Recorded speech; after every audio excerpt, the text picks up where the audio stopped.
Alors, je vais vous raconter l'histoire du bœuf et de l'âne. Petite histoire avec une petite morale à l'intérieur.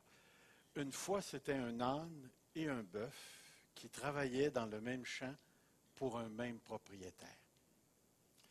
Et comme ils avaient travaillé quelques années ensemble, ils avaient développé une très bonne chimie entre eux et ils arrivaient à faire de l'ouvrage pas mal colossal. Ils faisaient du bon travail. À un certain moment donné, le bœuf était tanné de travailler. Alors il a proposé à l'âne de tomber malade. L'âne, lui, ne voulait pas parce qu'il disait, notre maître a vraiment besoin de nous, c'est dans le temps fort des récoltes. Alors le bœuf a fait à sa tête et puis il a tombé malade, maladie imaginaire, vous pouvez vous imaginer, et l'âne est allé travailler. Et ils ont travaillé toute la journée dure, et quand le bœuf est revenu à l'étable, pas le bœuf, l'âne est revenu à l'étable, eh bien, le bœuf lui a demandé comment a été ta journée. Et l'âne lui a dit tout simplement, on n'a pas pu accomplir tout le travail. Puis le bœuf a demandé encore, mais qu'est-ce que le maître a dit? Le maître n'a rien dit. Alors le lendemain matin, le bœuf s'est encore déclaré malade. Et puis l'âne est allé travailler et la journée a été doublement plus difficile. Parce que là, il était fatigué de la première journée et ainsi de suite.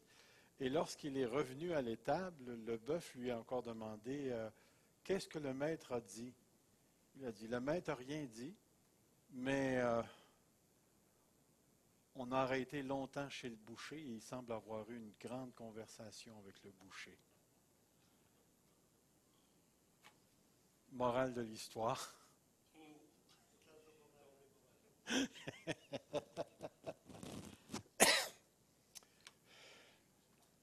La sainteté n'est pas une option. La sainteté n'est pas une option. Et ce soir, le texte que nous allons regarder, c'est justement un texte qui s'adresse à l'obéissance des enfants de Dieu. D'ailleurs, tout au long de la lettre de Pierre, c'est ce qui ressort. Alors, avant de débuter, on va faire une prière et ensuite, on va faire un petit résumé de ce qu'on avait vu et on va rentrer dans le texte qu'on va étudier ce soir. Alors, Seigneur, merci pour ceux qui sont ici. Bénis-nous, Seigneur, à travers la parole de Dieu et montre-nous de plus en plus, Seigneur, ce que tu t'attends de nous. Père éternel, que ta volonté soit faite sur la terre comme au ciel, qu'elle soit faite en nous, Seigneur, et qu'elle soit faite par nous, Père. Alors, tout au long de la soirée, ce soir, Seigneur, viens édifier nos cœurs, parler à nos cœurs, nous montrer comment te plaire et nous montrer la nécessité, Seigneur, d'aligner nos vies sur toi. Car tu es notre salut, notre rédemption, tu es notre sainteté, notre sanctification, Seigneur. Merci pour tout ce que tu as fait. Amen. Alors, si je résume un tout petit peu, vous vous rappelez qu'au début, ce qu'on a vu, c'était que nous avons été régénérés par la résurrection, la mort, la résurrection du Seigneur Jésus-Christ. Et en raison de cette résurrection, nous sommes les héritiers d'un héritage extraordinaire qui nous est réservé dans les cieux. Et l'apôtre Pierre débute sa lettre dans les 3 premiers versets, c'est-à-dire débute en mettant en évidence cette certitude profonde qui doit gouverner la vie chrétienne. Pierre ne débute pas avec l'éthique du royaume, la morale du royaume de Dieu, mais il commence avec ce que Dieu a fait pour nous. Et ensuite, l'apôtre Pierre va mettre en évidence la réalité des enfants de Dieu. Oui, on est destiné à un héritage qui ne peut se souiller, ne peut se corrompre, ne peut se flétrir, mais durant le temps qu'on est ici bas sur la terre, on va être attristé par des épreuves. Mais les épreuves qui ont rapport avec le plan de Dieu, qui ont rapport avec la volonté de Dieu, parce que ces épreuves ont pour but de sanctifier, de purifier la foi, pour nous préparer à la manifestation du jour du Seigneur, du salut dans sa totalité. Alors même pour l'enfant de Dieu, l'épreuve qu'il est appelé à vivre sur la terre possède, je ne sais pas si je pourrais dire ça, un agenda spirituel, un objectif spirituel pour sanctifier les chrétiens à la rencontre de Christ. Et le salut que nous connaissons aujourd'hui, l'apôtre Pierre nous dit que ce salut avait déjà été sondé par les prophètes de l'Ancien Testament. Et que les prophètes de l'Ancien Testament savaient que Dieu avait quelque chose dans l'histoire qui était pour arriver, mais ça leur a été montré que ce n'était pas pour eux, mais que c'était pour nous, la révélation du grand salut de Dieu. Eux, ils ont cherché à comprendre les temps et les moments de la souffrance de Jésus-Christ et des gloires qui sortiraient de cette souffrance-là. Nous, on a l'opportunité et la bénédiction de comprendre parfaitement ce que Jésus-Christ a fait à la croix et comment il est venu pour nous sauver, nous libérer du péché et éventuellement récupérer la totalité de la création afin qu'on puisse vivre dans une société, dans une terre ou sur une terre avec une présence de Dieu que l'on ne connaît pas encore ici présentement. Et là, on avait arrêté dans le temps où il disait, c'est pourquoi saignez les reins de votre entendement, soyez sobres, afin d'être prêts pour la grâce qui vous sera apportée lorsque Jésus paraîtra. Et on avait vu à partir de ce texte-là comment l'enfant de Dieu, dans son pèlerinage terrestre, doit être prêt pour rencontrer Jésus-Christ et doit être prêt, doit être prêt à évaluer toute situation à la lumière de la promesse de l'héritage que Dieu lui a fait. L'un des grands cadeaux, privilèges, bénédictions que Dieu nous a fait, c'est de comprendre le salut. C'est de comprendre le salut. À travers les siècles, rendus à notre époque, pour plusieurs enfants de Dieu, l'héritage, le salut a pris une seconde place. Et maintenant, on est plus porté vers le réveil, l'expérience individuelle, ainsi de suite. Que l'Église ne perde jamais de vue l'héritage à laquelle Dieu l'appelle. Et c'est pourquoi ce soir, le texte que nous allons regarder, c'est celui-là. J'espère que vous pouvez le lire derrière moi. Suite à cette exhortation de ceindre nos reins, c'est-à-dire d'être prêt à l'action, Pierre nous présente ces trois versets qui dit comme des enfants obéissants. Ne vous conformez pas aux convoitises que vous aviez autrefois quand vous étiez dans l'ignorance. Mais puisque celui qui vous a appelé est saint, soyez saints dans toute votre conduite. Selon qu'il est écrit, vous serez saints, car je suis saint. Car je suis saint. J'avais l'intention de prendre un texte beaucoup plus large, puis de toucher à chacun des versets, mais je n'ai pas été capable de le faire. Ce texte, encore une fois, nous présente quelque chose de très, très, très intéressant. Si vous regardez le texte, la manière dont il est traduit, vous avez deux impératifs. Le premier, c'est « ne vous conformez pas », et l'autre, au verset 15, « soyez saints ». Soyez saints. Alors, on va débuter avec ça. Et ce qu'on va voir, c'est qu'à travers ce texte, le premier mouvement de sainteté que l'apôtre Pierre nous présente, c'est l'abandon de l'héritage passé. L'abandon de l'héritage passé.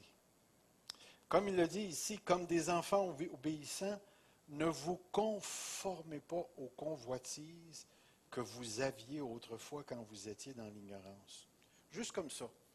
Qu'est-ce que vous pensez que l'apôtre Pierre veut dire ne vous conformez pas? Qu'est-ce que c'est que de se conformer? Suivre l'exemple des autres, définitivement.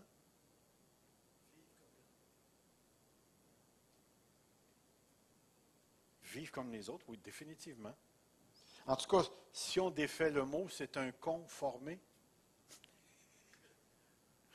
C'est pas vraiment ça ici. On ne doit pas être des conformés. voici ici ce que j'ai trouvé. Est-ce que vous connaissez le mot schéma? Un schéma. Le verbe, là, schématizo, est à l'origine de notre mot schéma, c'est-à-dire un dessin. Ce mot réfère à la manière de vivre selon une certaine culture, une façon de faire qui est généralisée. Ce qui est dicté par l'apôtre, c'est le refus de se conformer, c'est-à-dire d'adopter un certain patron de vie émanant des désirs de la vie passée. Il ne s'agit pas ici d'un refus superficiel, comme l'apôtre le dit. Se conformer aux désirs d'autrefois, c'est épouser une forme, un modèle de comportement ayant des standards particuliers avec lesquels on s'identifie personnellement. C'est tellement, tellement important. Le mot conformer veut dire prendre le moule, être selon le dessein. C'est vraiment s'identifier avec un style de vie tout à fait particulier ici. Alors, lorsque l'apôtre Pierre parle de ne pas se conformer, il dit exactement la même chose que l'apôtre Paul. Vous rappelez-vous ce qu'il dit dans Romains 12? Ne vous conformez pas au siècle présent, mais soyez renouvelés dans votre intelligence. De ne pas épouser le modèle de vie, les standards de vie du monde. Saviez-vous que ça va devenir de plus en plus difficile d'être un enfant de Dieu?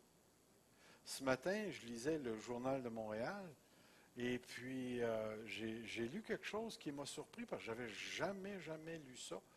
Ils veulent, selon le monsieur Legault, le chef de la CAQ, ils voudraient encadrer les discours religieux qu'on a le droit de prêcher. Et la réaction de M. Couillard, c'est vous allez faire fermer les églises si vous faites ça. Et ce monsieur Legault a complètement tassé ça de la main en disant c'est pas les églises qu'on vise, c'est les discours haineux qui s'élèvent contre les valeurs québécoises. Mais est-ce que nous, on a une prédication qui s'élève contre les valeurs québécoises? L'homosexualité, l'euthanasie, concubinage, pardon? L'avortement, les trois types de sexualité, là, transgenre et ainsi de suite. Alors, si jamais cette mentalité-là passait et que ça devenait loi, ça voudrait dire qu'on essaierait de mettre un bon clapet sur les prédicateurs et qu'on ne pourrait plus, selon la loi, prêcher ouvertement la parole de Dieu. Alors, ça serait extrêmement sérieux, mais moi, ce qui m'a impressionné, c'est l'apparition de cette mentalité pour la première fois qui a été écrite, qui a été placée dans un journal.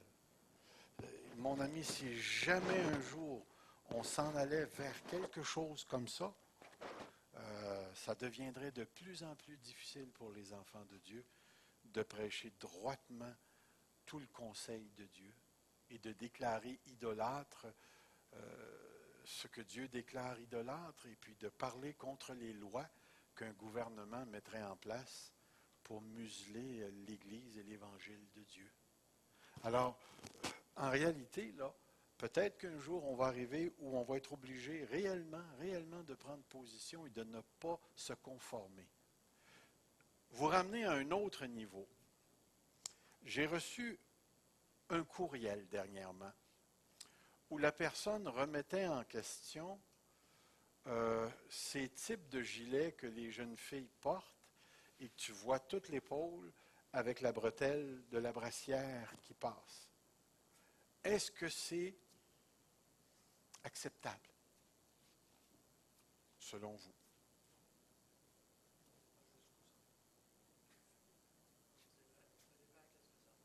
Pardon? Oh, ça va. Mais ça va juste l'épaule. Oui? Ça dépend de la culture. Oui?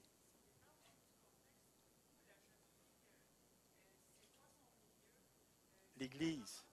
Dans le contexte, c'est l'Église.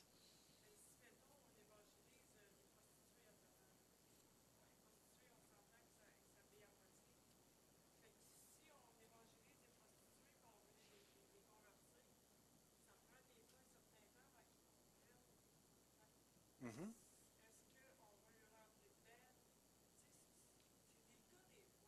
On va instruire progressivement. C'est délicat, définitivement. Pardon? Est-ce que c'est pas pire? Autrement dit, une, une personne qui est tatouée complètement, tu sais, partout, là, est-ce qu'elle communique quelque chose de particulier? Autrement dit, la question posée, c'est quel message on envoie? Parce qu'oubliez pas, hein, à un moment donné, le vouloir témoigner va nous appeler à faire des compromis qui, à un certain moment donné, peuvent aller beaucoup trop loin. Pardon? Après ça, il faut revenir, puis là, c'est beaucoup plus difficile. Difficile. Alors, dans un certain sens, voyez-vous, le texte s'applique immédiatement à des gens qui ont ces comportements-là. Et il faut réellement, est-ce que ce que je communique comme message, même sur le plan culturel, parce que tout ce qui est dans la culture n'est pas nécessairement bon et a besoin d'être défié. Un des grandes difficultés dans la mission, à un moment donné, c'était lorsque les missionnaires sont allés dans les tribus où il y avait la polygamie. Qu'est-ce qu'on fait avec une situation comme celle-là quand Dieu dit un homme, une femme? Et d'emmener l'Évangile dans un contexte comme celui-là. C'est particulier, c'est particulier. Les cultures qui sont basées sur l'honneur, ou parce que tu as offensé la famille, je te bousille. Il y a des cas où c'est radical, mais nous sommes appelés à vivre au milieu d'une génération. Et l'apôtre Paul ou l'apôtre Pierre ou l'apôtre Jean ne nous demandera jamais de nous ajuster à la culture pour leur témoigner. On ne retrouve pas ça dans l'Évangile. Ce qu'on retrouve, c'est prêche la parole. Mais je suis d'accord avec toi en disant, c'est pas en leur rentrant dedans qu'on va nécessairement les gagner. D'ailleurs, on voit Jésus rentrer dedans des personnes, mais c'est surtout les pharisiens, les sadduciens, les gens qui étaient les porteurs de la religion du temps. Mais la question se pose ici. Ne vous conformez pas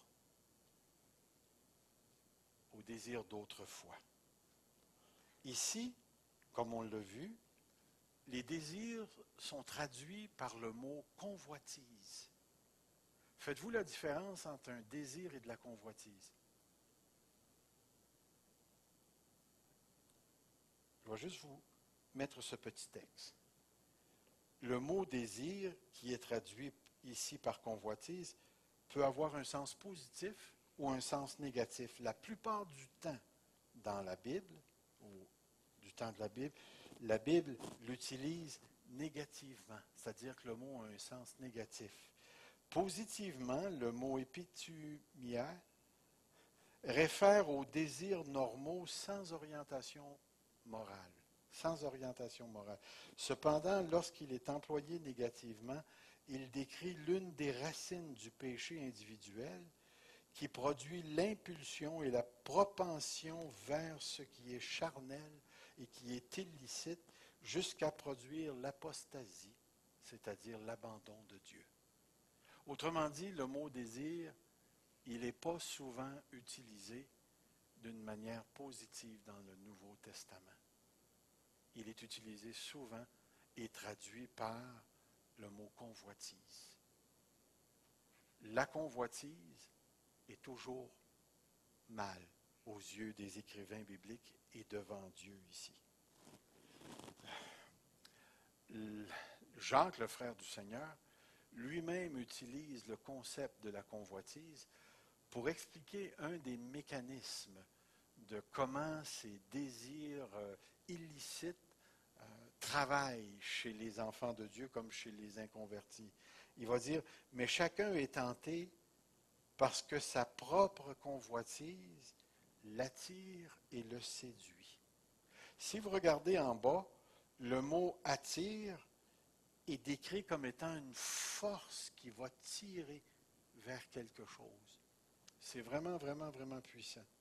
Et l'autre mot, c'est un terme technique pour la pêche, pêcher le poisson. Donc le mot appâter, allécher, séduire, c'est l'envoûtement, c'est l'ensorcellement de la tentation. Ce qu'il est en train de dire, regardez bien le texte. Il nous est dit, mais chacun est tenté parce que sa propre convoitise l'attire et le séduit. Puis la convoitise, lorsqu'elle a conçu, enfante le péché, et le péché parvenu à son terme engendre la mort. Il décrit une sorte de psychologie du péché et de la mort. Et un des principes qui génèrent ça, c'est les désirs. C'est les désirs. Alors, on voit chez Jacques, comme chez Pierre, une attention particulière accordée au désir.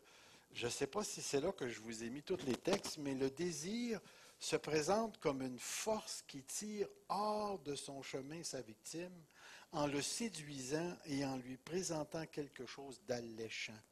Une chose n'est alléchante que si elle trouve en nous un élément qui correspond à nos affections. À nos affections. Ça fait 3 mois que je n'ai pas mangé un sac de chips. Alors, je pensais que vous applaudiriez, là, mais je vois que ça ne vous a pas impressionné plus qu'il faut. Hier, j'étais assis dans le salon, j'avais mon pyjama, puis là, ce que j'entendais dans ma tête, c'était chip, chip, chip, chip, chip, chip, chip, chip, chip, chip, Pepsi, chip, chip, chip, chip, chip, Pepsi, chip, chip, chip. Savez-vous ce que j'ai fait?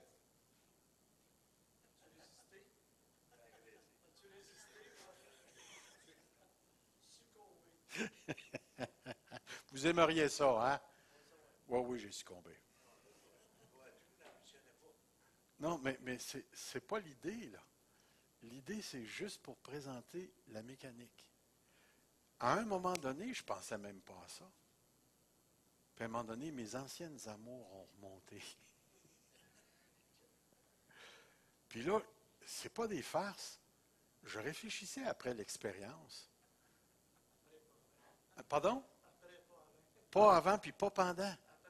Après, je me suis dit, mais pourquoi ça a eu un tel impact? J'étais en pyjama, je me suis rhabillé, il faisait froid, j'ai sorti l'auto du garage, je suis allé au coin du dépanneur, puis il est juste sur le coin de ma rue.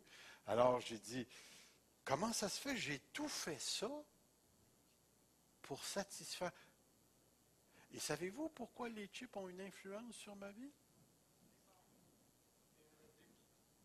Mon père avait un magasin, une tabagie. Comment pensez-vous j'en ai mangé des chips dans ma vie? La tentation n'est pas venue par, je ne sais pas, moi, des peanuts en chocolat. Elle est venue par les chips. J'ai aucun problème avec le chocolat. Mais les chips, je rentre dans un dépanneur, puis tout d'un coup, ça se met à chanter Alléluia. Mais c'est banal. C'est juste des chips. Mais imaginez-vous maintenant la pornographie. Imaginez-vous maintenant le vol. Imaginez-vous maintenant, je ne sais pas moi, les violeurs. C'est exactement le même principe que mes chips. C'est qu'à un moment donné, ça va trouver un point d'appui chez toi et éventuellement, ça va te séduire, ça va t'appâter, comme on dit. Ça va te faire dévier et là, tu vas aller consommer et c'est la mort. Ce que je veux faire ressortir ici, là, parce que vous allez voir des textes où l'apôtre Paul associe le désir à la guerre. Et vous allez voir que c'est vraiment sérieux parce que le texte qu'on regarde, c'est ne vous conformez pas au désir que vous aviez autrefois, Donc l'apôtre Pierre n'est pas en train de parler de nouveaux désirs que les chrétiens n'ont jamais expérimentés. Il est en train de parler de désirs que les gens ont déjà expérimentés et qui ont rapport avec l'ancienne vie. Qui a rapport à l'ancienne vie. Et on va voir à quel point. N'oubliez pas ici, le désir se présente comme une force qui tire hors du chemin. Et dans le contexte ici, c'est hors du chemin de la sainteté, de l'obéissance à Dieu.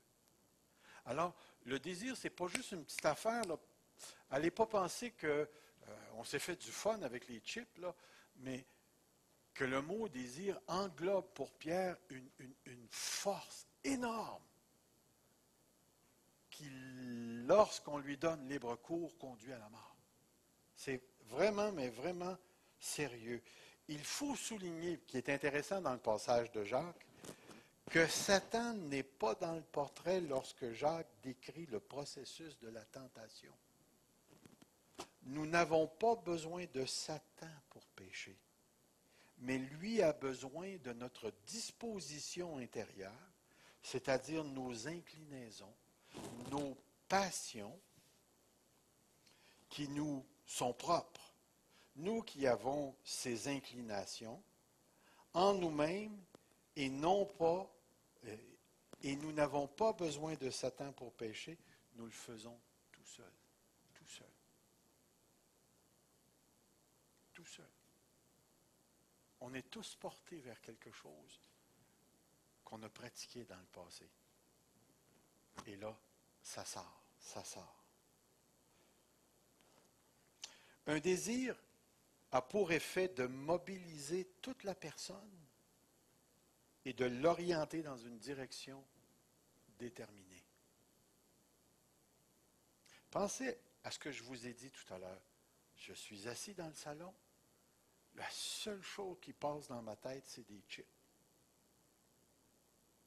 Et tout d'un coup, vous voyez le bonhomme se lever, aller s'habiller, mettre son manteau d'hiver, sortir son char du garage. Toute ma personne est mobilisée vers un but bien déterminé. C'est ce que le désir va faire. Un désir, de par sa nature, exclut ce qui ne s'harmonise pas avec lui. Il est impossible de faire le tour du monde et de travailler dans une ferme en même temps. Il y a quelque chose qui va être exclu, tu ne peux pas faire autrement. Si nous avons les bons désirs, toute notre personne se dirigera en fonction de ces bons désirs. Mais si nous en avons de mauvais, toute notre personne, valeurs, pensées, comportements, paroles, et tout ce qui est le fruit de notre personne, environnement sociologique, famille, travail, église, amis, environnement écologique, environnement spirituel, se mobilisera pour réaliser ces mauvais désirs. C'est intéressant comme pensée. Voyez-vous, quand l'apôtre Pierre nous dit « ne vous conformez pas aux désirs d'autrefois », il n'est pas juste en train de dire « arrête de faire telle petite chose, telle autre ». Il est vraiment en train de parler d'une force motrice qui, une fois que tu dis oui, te ramasse et t'emmène dans une direction tout à fait précise. Ces désirs, dans le texte, proviennent de l'ignorance.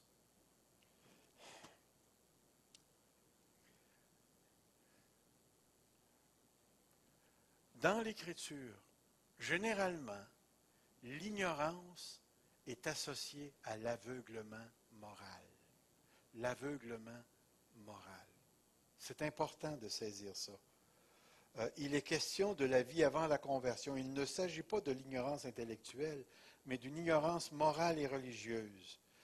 Cette ignorance, dans Éphésiens 4, 17 à 19, est caractérisée par la vanité, l'obscurcissement de l'intelligence, l'idolâtrie, la perte du sens moral, le dérèglement, l'impureté, la cupidité. Cette ignorance est plus qu'un simple égarement de comportement, c'est un état spirituel de rébellion ouverte contre Dieu. Le temps de l'ignorance, où l'aveugle moral va se livrer à toutes sortes de rébellions contre Dieu. Regardez le texte, je vais le lire avec vous. Voici donc ce que je dis, ce que j'atteste dans le Seigneur. Il va dire la même chose que Pierre, mais d'une autre manière. c'est que vous ne devez plus marcher comme les païens qui marchent selon la validité de leur intelligence. Ils ont la pensée obscurcie, ils sont étrangers à la vie de Dieu à cause de l'ignorance qui est en eux et de l'endurcissement du cœur. Ils ont perdu tout sens moral, ils se sont livrés au dérèglement pour commettre toute espèce d'impureté jointe à la cupidité. L'apôtre Paul nous décrit réellement l'un des contextes importants. En m'en venant ce soir, j'écoutais un reportage à la radio sur SNC Lavalin. C'est ça, Lavalin, la grosse compagnie, qui a énormément de problèmes. Ils vont mettre pas loin de 4000 personnes à pied, dont 1000 au Canada.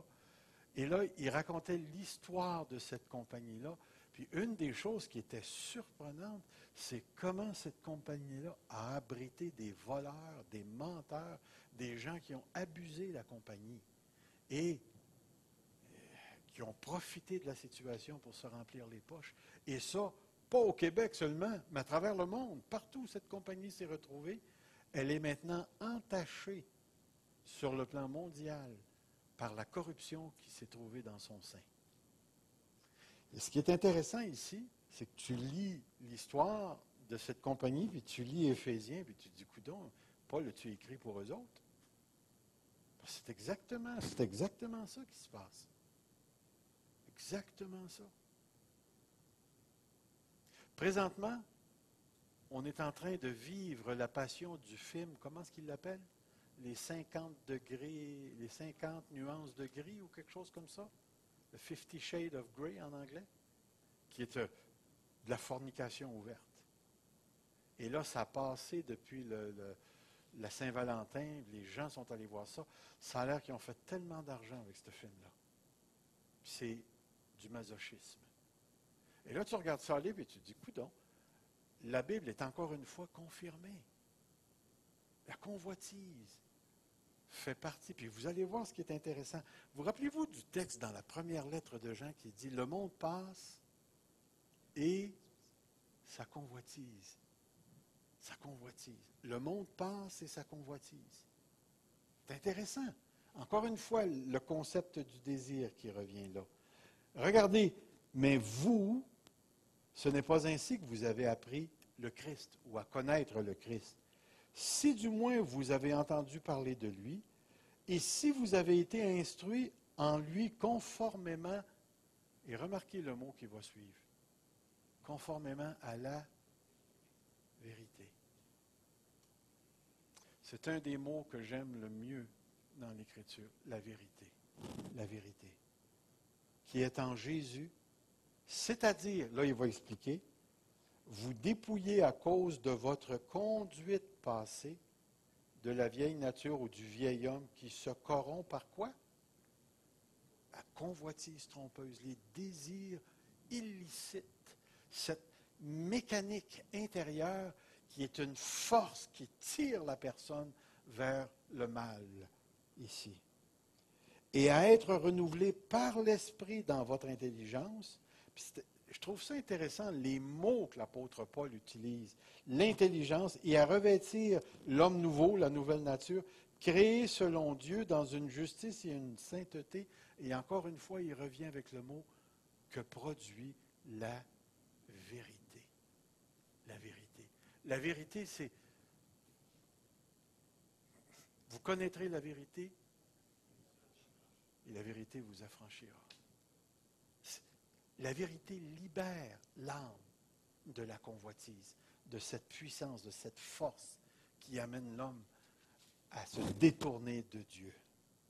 À se détourner de Dieu. Similarité chez Pierre. Ainsi donc, puisque Christ a souffert dans la chair, vous aussi armez-vous de la même pensée, car celui qui a souffert dans la chair en a fini avec le péché, afin de vivre, remarquez le mot, comment est-ce qu'il est utilisé, afin de vivre non plus selon les désirs humains. Coudon, Paul, Pierre, es-tu en train de me dire que je ne peux plus être humain? Qu'est-ce qu'il veut dire par les désirs humains?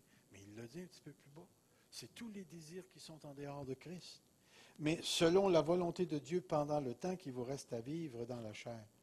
C'est suffisant, en effet, d'avoir dans le passé accompli les volontés des païens en marchant dans le dérèglement, les convoitises, l'ivrognerie, l'orgie, la buverie, l'idolâtrie criminelle. Ils trouvent étrange que vous ne couriez pas avec eux vers ces débordements de débauche et ils vous calomnient. Pour comprendre l'impact ou la portée de ce texte-là, il faudrait réellement entrer dans une compréhension de la culture de l'époque. Tu ne pouvais pas avoir un travail à moins d'appartenir, entre parenthèses, à un syndicat qui était voué à une idole. Pensez à ça. Tous les métiers, tous les principes naturels, on croyait à ce moment-là qu'ils étaient gouvernés par des dieux. Tu étais un fermier, mais tu adorais telle déesse ou tel dieu qui, lui, avait une influence sur l'agronomie, qui faisait les champs, et ainsi de suite. Tu étais un forgeron, mais tu adorais le dieu qui contrôlait le fer et le feu. Tu étais dans tel métier. Mais si un jour tu devenais chrétien, tu ne pouvais plus plier le genou comme eux.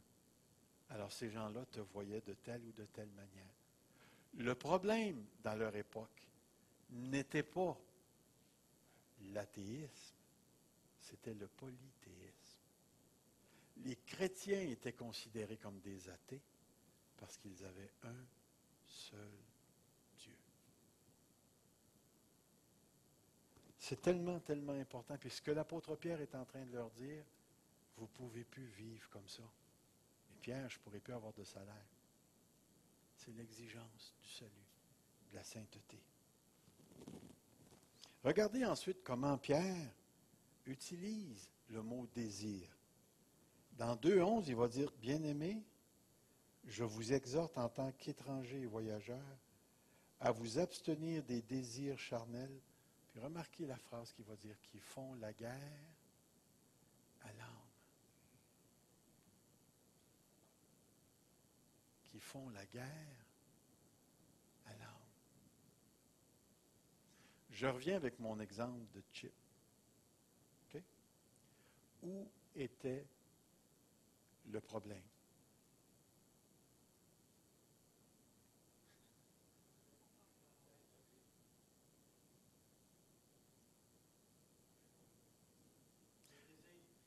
Oui, c'était le désir, mais où était le problème?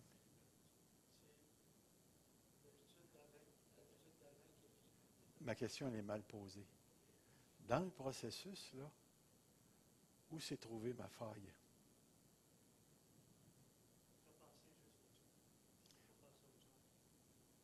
OK, on se rapproche quand tu dis ça. Est-ce que j'avais le pouvoir de dire non? Et qu'est-ce que j'ai pas fait?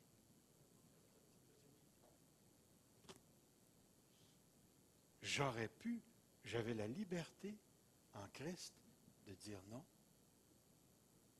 et je ne l'ai pas fait. Je ne l'ai pas fait.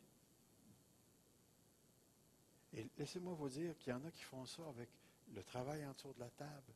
On a parlé de porno, on aurait pu parler de nourriture sur tous ces aspects. On aurait pu... est-ce que le chrétien qui est habité par l'Esprit a la capacité de dire non? Si on dit oui, pourquoi est-ce qu'il ne le fait pas?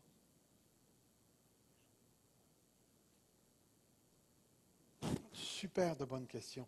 Regardez l'autre texte, parce que j'ai marqué deux affirmations importantes dans sa conception du désir. La première, c'est que les désirs charnels font la guerre à l'âme. Ils veulent détruire ton âme. Ils veulent te vaincre. Ils veulent te rendre esclave. L'homme est esclave de tout ce qui a triomphé de lui. On retrouve ça dans 2 Pierre. Dans la deuxième lettre de Pierre, c'est marqué « Par elle, les promesses les plus précieuses et les plus grandes nous ont été données, afin que par elle, vous deveniez participants de la nature divine, en fuyant la corruption qui existe dans le monde par la convoitise. » Pierre va un petit peu plus loin. Il va dire, ne te conforme pas à la vie que tu as pratiquée autrefois. Mais là, il va plus loin que ça. Il est en train de nous présenter la convoitise comme étant un moteur international, un moteur mondial qui existe dans le monde par la convoitise. Et le désir, c'est quelque chose qui s'empare de tout l'homme. C'est tellement important. Alors, Pierre ne voit réellement pas la convoitise comme un 4-5 minutes de tentation. C'est un principe que tu retrouves à travers la totalité du monde. Et que la majeure partie des problèmes que nous vivons présentement sont le résultat de la convoitise. Si je vous disais qu'un riche veut toujours être de plus en plus, pourquoi est-ce qu'il veut ça? Mais pourquoi? Est-ce qu'à un moment donné, ce n'est pas assez? Ce moteur-là, il est présent. On va aller un petit peu plus loin aussi. Chez Pierre, la convoitise n'est pas le simple désir d'un objet, il est une force motrice qui oriente l'interprétation et les rapports à la réalité, non seulement de l'individu, mais de l'humanité en général. C'est pourquoi chez Pierre, comme chez Paul, la convoitise décrit l'orientation fondamentale de l'homme ainsi que son style de vie. Alors l'exhortation que Pierre nous donne ce soir, elle est extrêmement sérieuse. Pourquoi l'exhortation de ne pas se conformer au monde? La première, c'est celle-ci. La possibilité, la capacité d'un retour à des pratiques illicites demeure une possibilité réelle pour le croyant. Une deuxième chose, c'est la suite qu'on va voir, sachant que ce n'est pas par des choses périssables, par de l'argent ou de l'or que vous avez été racheté, de la vaine manière de vivre que vous aviez hérité de vos pères, mais par le sang précieux de Christ comme un agneau sans défaut, sans tache, prédestiné avant la fondation du monde et manifesté à la fin des temps à cause de vous. La première, c'était la possibilité d'y retourner. La deuxième, c'est le salut. Nous avons été sauvés de cette manière de vivre-là. Le troisième, très important, mais puisque celui qui vous a appelé est saint, vous aussi soyez saints dans toute votre conduite. Selon qu'il est écrit, vous serez saints, car je suis saint. Le troisième motif pour ne pas se conformer au monde, eh bien, c'est le caractère de Dieu. Le Dieu qu'on adore est un Dieu qui est saint et qui n'accepte pas le péché sous aucune forme. Je vous ai décrit le texte parce qu'il y a deux manières de comprendre le texte. La première, c'est qu'il y aurait seulement un verbe principal qui se retrouve au verset 15. Et on devrait traduire, si on accepte cela, c'est comme des enfants obéissants, ne vous conformant pas aux convoitises, soyez saints dans toute votre conduite. Comment est-ce qu'on devient saint dans toute notre conduite? C'est en ne se conformant pas.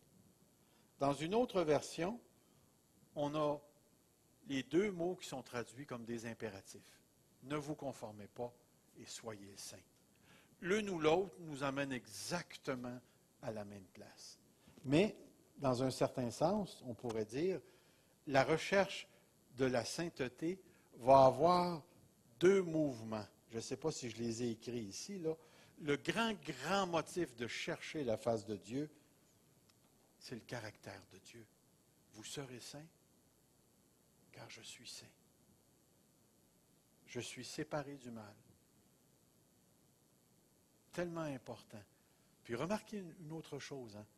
Le mot saint, dans son essence, veut dire être mis de côté, mis à part. Un peu comme quand on consacrait quelque chose au temple, on le sortait de son usage naturel, on prenait un agneau, puis il n'était plus question de prendre la laine ou quoi que ce soit, tu prenais l'agneau, tu l'emmenais au temple. Maintenant, l'agneau était mis à part pour le sacrifice, pour jouer un rôle particulier. De la même manière, quand une personne faisait le vœu de, comment est-ce qu'on les appelait ceux qui se rasaient? Nazaréens, se rasaient complètement la tête, Ils étaient consacrés et devaient accomplir les vœux. Pendant toute la période du vœu, ils devaient être à part. Même chose, le souverain sacrificateur n'avait pas le droit de toucher à des morts ou ainsi de suite. Il avait été mis à part pour entrer dans la présence du Dieu 3 fois saint. Nous sommes appelés à être saints comme Dieu. Et vous remarquerez une des choses qui est intéressante dans l'Ancien Testament. Dieu va séparer Israël des autres nations. Avez-vous remarqué? Dieu va séparer Israël des autres nations dans l'Ancien Testament. Quand Israël s'en va chez les nations, c'est un jugement. Un jugement de Dieu. C'est intéressant de voir, quand les inconvertis ou les non-juifs entrent dans le pays d'Israël et s'emparent d'Israël, on a ça dans le livre des Juges, c'est un jugement de Dieu. Dieu avait pris le peuple, puis il l'avait mis à part, puis il l'avait séparé. Et c'est ce que nous sommes. Nous sommes le peuple de Dieu maintenant. Et nous avons été mis à part pour lui. J'en arrive ici. La conduite, devenez saints dans tout ou soyez saints dans toute votre conduite, est l'ensemble de toutes les attitudes, des gestes, des paroles qui produit des conséquences chez autrui et qui appartient à la sphère visible et se trouve exposé au jugement de la société. Lorsqu'on parle « soyez saints dans toute votre conduite », là, on parle d'une manière de vivre qui est observable. Et je ne sais pas si vous saviez ça, mais on a des observateurs. Hein? Regardez les textes. Si vous invoquez comme Père celui qui juge selon les œuvres de chacun, sans exception de personne, conduisez-vous avec crainte pendant le temps de votre pèlerinage. On est en train de dire, le premier observateur de notre vie, c'est Dieu. Ensuite, il dit, ayez au milieu des païens une bonne conduite. Le deuxième observateur, c'est les païens, c'est ceux qui sont en dehors de Christ. Ils nous regardent vivre, eux autres, avec. Et la troisième, c'est intéressant parce qu'il nous emmène au cœur du mariage. Femmes, soyez soumises à vos maris afin que si quelqu'un n'obéit point à la parole, il soit gagné sans parole par la conduite de leur femme. Le milieu familial où les gens nous regardent vivre. Et ce que je trouve intéressant, c'est, comment je dirais ça? La dissonance qui peut exister entre certains types de parents qui sont à l'église et qui passent pour des saints, et rendus à la maison, les enfants les voient réellement vivre. Les voient réellement vivre. Et là, c'est toute une autre histoire. J'ai rencontré une personne dernièrement qui a été soumise à la sévérité de la religion. Et aujourd'hui, cette personne vit des choses difficiles en raison d'une religion tellement sévère où à un moment donné, rendu dans l'adolescence avancée, tout a éclaté. Les parents voulaient tenir les enfants tellement qu'à un certain moment donné, boum, ça a éclaté puis ça a mal sauté. Cet équilibre qui est tellement important, mais de vivre une conduite droite dans tous nos milieux est tellement important. Une autre chose, c'est les limites de l'exigence de la sainteté. C'est-à-dire que l'apôtre Pierre, tout au long de sa lettre, va nous dire clairement, tu ne peux pas vivre pour Dieu juste quand ça va bien. Ta conduite envers Dieu doit paraître dans toutes les circonstances. La conduite sainte doit se réaliser même dans les situations les plus difficiles et même en face de l'injustice. Dans le texte de 1 Pierre 2,18, « Serviteurs, soyez soumis en toute crainte à vos maîtres, non seulement à ceux qui sont bons et doux, mais aussi à ceux qui sont d'un caractère difficile, car c'est une grâce que de supporter des afflictions par motif de conscience envers Dieu. » C'est intéressant comme pensée. Quand on souffre injustement, mais en effet, quelle gloire y a-t-il à supporter de mauvais traitements pour avoir commis des fautes? Mais si vous supportez la souffrance, lorsque vous faites ce qui est bien, c'est une grâce de Dieu. même dans la souffrance, je ne sais pas si j'ai marqué le texte à quelque part. Oui, 3,17, mais on va lire les deux versets. Ayant une bonne conscience, afin que là même où ils vous calomnient comme si vous étiez des malfaiteurs, ceux qui décrivent votre bonne conduite en Christ soient couverts de confusion. Il y aura toujours des baveux qui se manifesteront contre l'Évangile. Toujours. Verset 17, car il vaut mieux souffrir si telle est la volonté de Dieu en faisant le bien qu'en faisant le mal. Pour l'apôtre Pierre, là, comprenez, il n'y a aucune situation pour le croyant dans la bénédiction ou la souffrance qui doit l'empêcher d'avoir une conduite qui reflète ce qu'il a reçu de Dieu. L'héritage, le salut, la vie éternelle, le pardon des péchés. Tout ça doit avoir une telle priorité. Et l'une des choses qui me dérange de plus en plus chez les enfants de Dieu, c'est la primauté de mon bonheur et la primauté de mes besoins, qui sont plus importants à certains moments donnés, dans certaines circonstances, que ce que Dieu m'a donné. C'est tellement important que je sois heureux que Dieu doit contribuer à mon bonheur. Et aussitôt qu'il m'arrive quelque chose, je suis tout décontenancé parce que je ne suis pas heureux puis que je ne peux pas avoir ce que je veux. Notre siècle est caractérisé par l'individualisme et une recherche assidue du plaisir, de l'instantané, de la jouissance instantanée. Et jusqu'à un certain point, nous, l'Église, on est un peu dans la même chose. Écoutez, je vous dirais qu'il y a des gens qui ont refusé de venir à l'Église parce que la louange ne cadre pas avec ce que les autres veulent avoir. Je me dis, tu ne veux pas venir à l'Église parce que la louange ne cadre pas. As-tu l'intention de servir ou de te faire servir? C'est intéressant. D'autres personnes,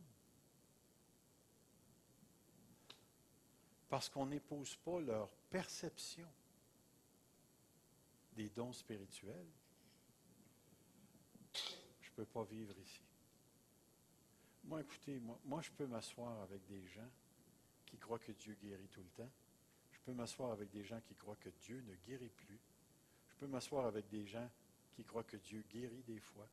Je peux m'asseoir avec des gens qui croient qu'ils perdent leur salut. Je peux m'asseoir avec des gens qui croient qu'ils ne perdent pas leur salut. Je peux m'asseoir avec des gens qui croient qu'on va être enlevé avant le millénium, ou pendant le millénium, ou après le millénium, ou même il y en a qui croient qu'il n'y aura pas de millénium, qu'on est déjà dedans, que c'est la période entre les deux venues du Seigneur Jésus. Moi, je n'ai pas de misère à dîner et à manger avec ces gens-là. Ce que j'ai de la misère, c'est avec les gens qui ne sont pas capables de dîner avec moi parce que je ne pense pas comme eux. Je ne pense pas comme eux. Et c'est tellement important ici de réaliser que ce que Dieu nous demande, là, c'est d'être consacré au-delà des préférences, au-delà des convictions secondaires. Je peux même manger avec quelqu'un qui croit qu'il est sauvé par ses œuvres. Puis je vais l'inviter chez moi. Ben, tiens, c'est certain. Et quand il va repartir, j'espère qu'il va réaliser que ce n'est pas ses œuvres qui le sauvent. Mais voyez-vous l'idée, c'est qu'entre frères et sœurs, on a tellement cette habitude de mettre des barrières que ça engendre le péché dans nos relations avec les gens.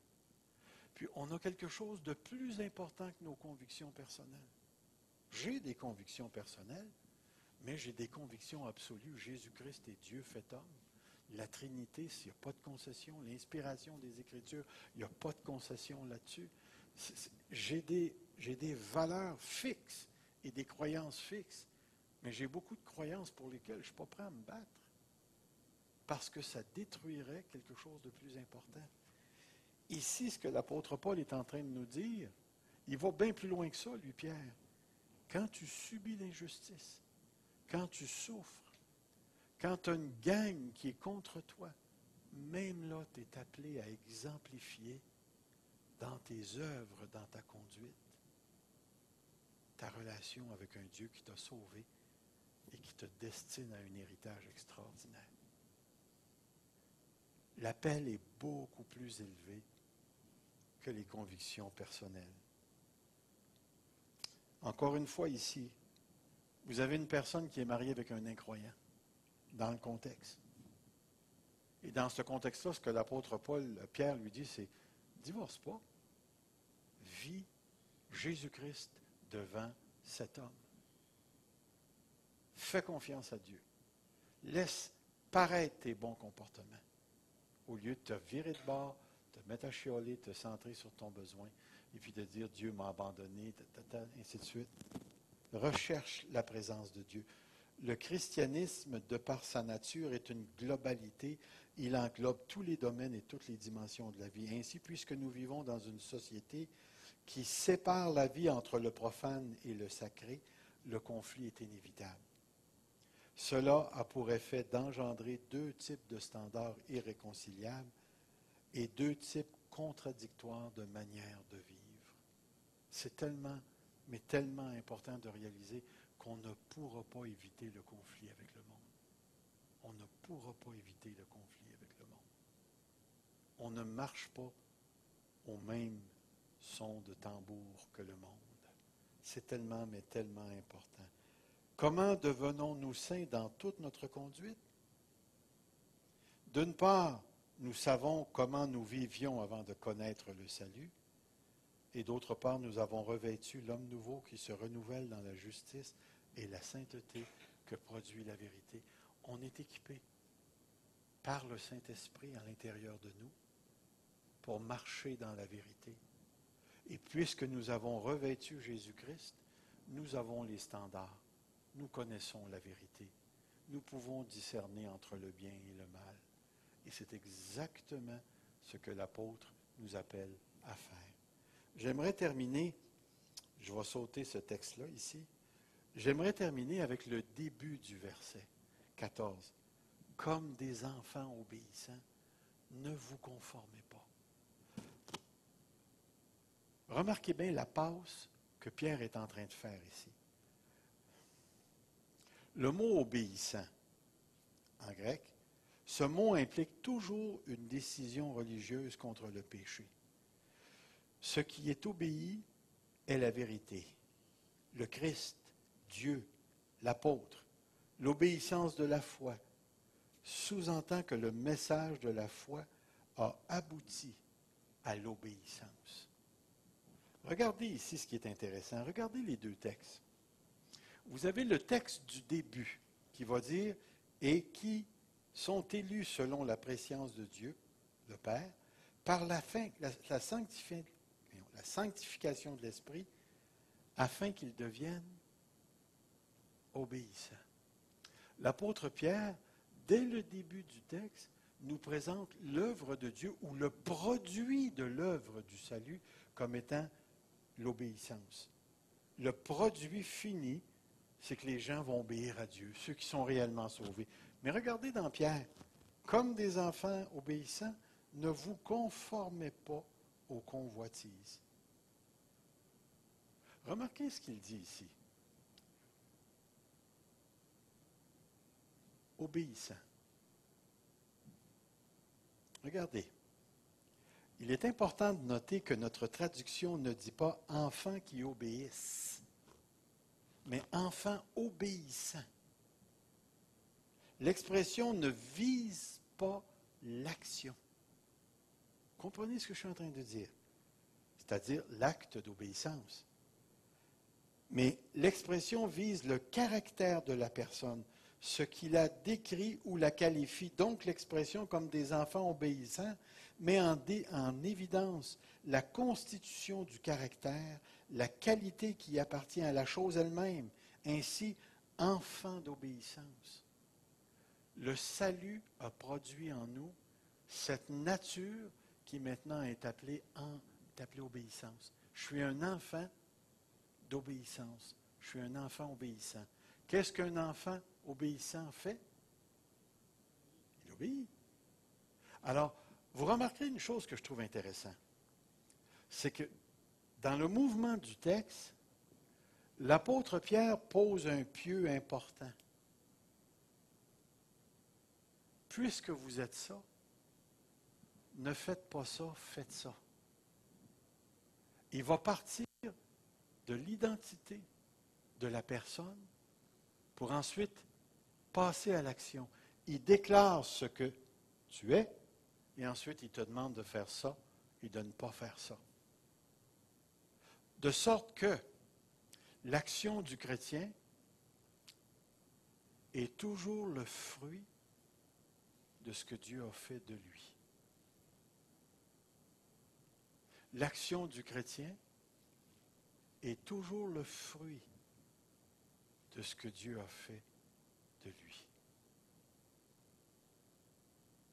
Avez-vous déjà vu un cochon japper? Avez-vous déjà vu une vache miauler? Ce n'est pas dans sa nature. Elle n'a pas été faite comme ça. Par le salut, nous sommes des nouvelles créations. Une nouvelle création, nous vivons à partir d'un nouveau standard.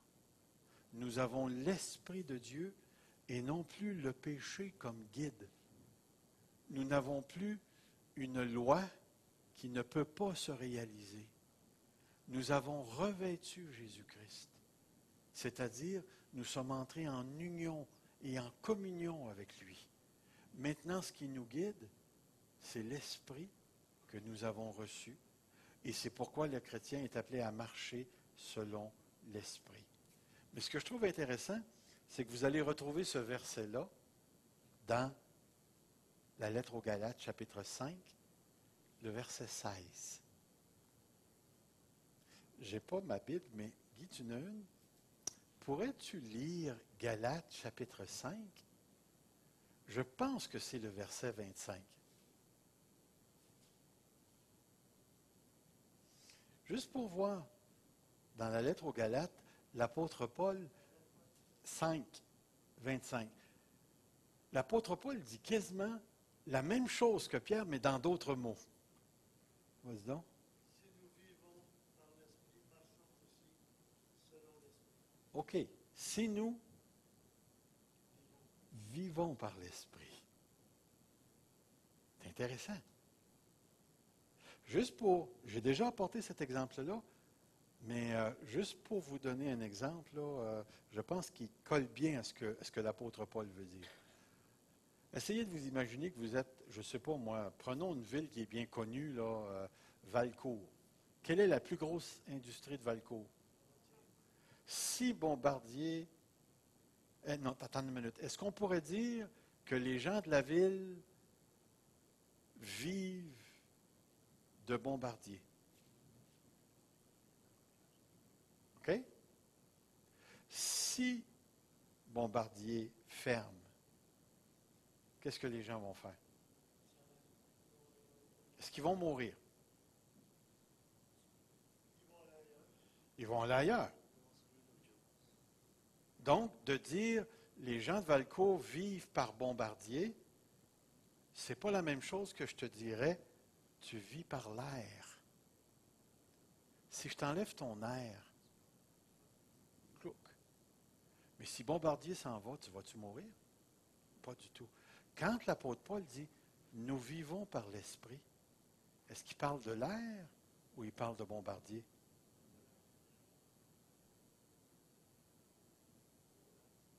Il parle de l'air. Nous avons la vie éternelle parce que l'Esprit est en nous. Puis vous remarquerez une chose, encore une fois, l'apôtre Paul fait une affirmation sur « nous sommes des vivants, nous vivons par l'Esprit ». Ce n'est même pas nous qui font l'action, c'est l'Esprit qui nous fait vivre. Nous vivons par le moyen de l'Esprit. Mais ensuite, il va se tourner de bord et il va dire, maintenant que vous vivez, là, que vous êtes vivant dans l'Esprit, là, marcher selon l'Esprit. La vie précède l'action. Le vivre précède l'action. La même chose ici. L'apôtre Pierre nous dit, vous êtes des enfants d'obéissance. C'est ce que vous êtes. Maintenant, ne vous conformez pas et devenez saints dans toute votre conduite. C'est quelque chose d'important. L'obéissance n'est pas une option, c'est ce que nous sommes. Je termine ce soir en disant, lève-toi et marche.